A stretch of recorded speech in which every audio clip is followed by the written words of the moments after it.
जी नाज़रीन, मुस्तफ़ा आमिर के केस के हवाले से एक मरतबा फिर हम आपकी खिदमत में हाजिर हुए। मुस्तफ़ा को आखिर क्यों कत्ल किया गया? मुस्तफ़ा की लाश बलूचिस्तान के इलाके में जाकर जलाई गई। मुस्तफ़ा के घर मौजूद उनकी बिल्ली के हैरान कुन जो है वो उनकी एक्टिविटीज़, तमाम चीज़ें लेकर आज आपको बताने वाले हैं।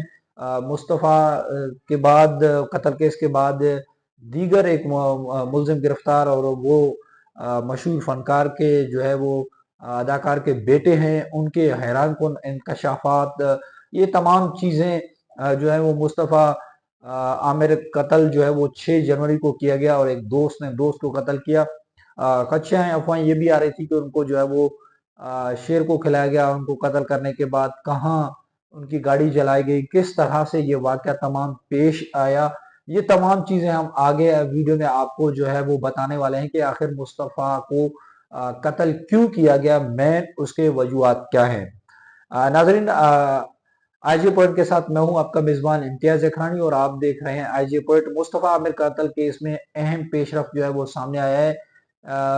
मुलजिम अरमान की निशानदेही पर जो है साजिद हुसैन जो है उनके कोई सिंगर हैं, उनके बेटे को जो है वो गिरफ्तार किया गया है, और उन्होंने जो है वो इंकशाफात किए हैं कि मुस्तफ़ा आमिर को हद चौकी के इलाके में जो है वो मार के जो है उसको फिर वहां जलाया गया। और उसकी डेड बॉडी जब एदी को पता चला कि एक यहाँ पर जो है वो नामालूम लाश मिली है, तो उन्होंने नामालूम लाश के तौर पे उसको जो है वो मार्च को कब्रिस्तान में उसकी तदफीन की गई। उसके बाद क्या हुआ कि जब ये मामला उनकी वालदा की तरफ से पुलिस से रुजू किया गया, मुस्तफ़ा के अगवा के हवाले से केस दाखिल किया गया, फिर उसके दोस्त अरमान जो है उसको गिरफ्तार किया गया। और उसके बाद जब इन्वेस्टिगेशन की गई और मुख्तलिफ उसके दोस्तों से ये मालूम करने की कोशिश की गई कि आखिर जो मुस्तफ़ा है वो गया कहाँ,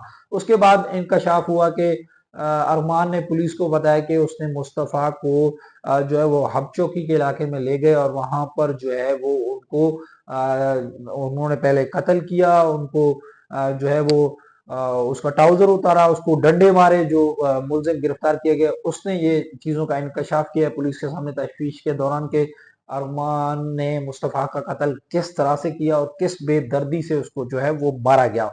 तहम जब पुलिस वहां पर पहुंची और उन्होंने मजिस्ट्रेट से कब्र कुशाई की इजाजत दी, तो 12 रुकनी टीम वहां पर पहुंची, जिसमें डॉक्टर्स, मजिस्ट्रेट और दीगर लोग शामिल थे, और उन्होंने कब्र कुशाई की। तो उससे 12 मुख्तलिफ डीएनए लिए गए, और उसमें उसकी माँ के साथ डीएनए को मैच किया गया। तो मुस्तफ़ा की माँ के साथ डीएनए मैच हो गया। यकीनी तौर पे फिर उनकी लाश को एडी सेंटर में कोर्ट की जानिब से कहा गया कि उसका लाश जो है वो एडी सेंटर में रखा जाए जब तक कोर्ट का हुक्म नहीं होता। कोर्ट के हुक्म के बाद उसकी लाश जो है वर्षा के हवाले की गई। उसके इलाके में जो है वो नमाज जनाजा अदा किया गया, और उसमें मुख्तलिफ तंजीमों के मुख्तलिफ लोगों ने शिरकत भी की। तमाम अब ये इंकशाफात सामने आ रहे हैं।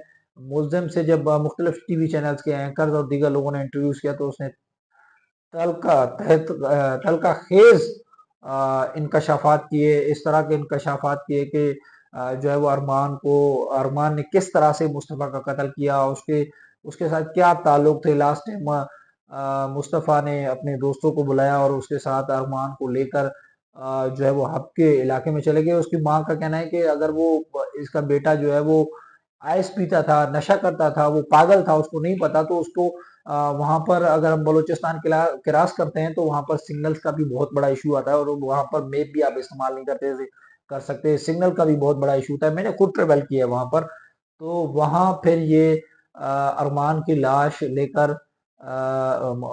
अरमान मुस्तफ़ा के को लेकर कैसे पहुंचा और कैसे वो बगैर लोकेशन के वहां गया, और उसने वहां पर पहले मुस्तफ़ा का कत्ल किया, और उसके बाद फिर लाश वहां पर दफनाई और उसकी गाड़ी को भी जला दिया। तो अभी इन्वेस्टिगेशन में मजीद चीजें आगे आने वाली है, और उसमें हम आपको बताएंगे कि किस तरह से मजीद तफ्तीशात सामने आ रही हैं। इसके लिए मुझे 2 से 3 और वीडियो बनाने होंगे, तभी जाके आपको सारी चीजें मालूमात पड़ेंगी। इसी के साथ अपने मेजबान इम्तियाज अखरानी को दीजिए इजाजत। मजीद जैसे ही अपडेट मिलेंगी तो आप जुड़े रहिए आईजे पॉइंट के साथ, ताकि हम आने वाले तमाम अपडेट आपको देते रहे।